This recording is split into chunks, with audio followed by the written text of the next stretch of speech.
தேனி மாவட்டம் சுருளி அருவியில் நீர்வரத்து சீரானதால் சுற்றுலா பயணிகள் அருவியில் குளிப்பதற்கு வனத்துறையினர் 2 நாட்களுக்கு பிறகு அனுமதி அளித்துள்ளனர்.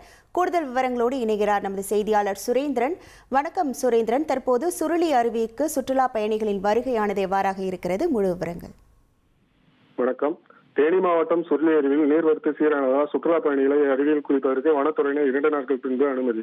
தேனி மாவட்டம் கம்பம் அருகே மேற்கு தொடர்ச்சி மலைப்பகுதியில் உள்ள சுருளி அருவியில் சுற்றுலா தலமாகவும் ஆன்மீக தலமாகவும் விளங்கி வருகின்றது. இந்த அருவியில் நாள்தோறும் ஏராளமான பொதுமக்கள் மற்றும் சுற்றுலா பயணிகள் குளித்துவிட்டு சுவாமி தரிசனம் செய்துவிட்டு செல்வது வழக்கம்.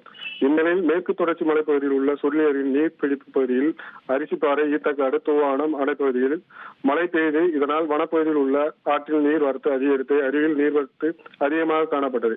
இதன் காரணமாக சுற்றுலா பயணிகள் சுருளி அருவியில் குளிப்பதற்கு வனத்துறையினர் 2 நாட்கள் தடை விதித்து இருந்தனர்.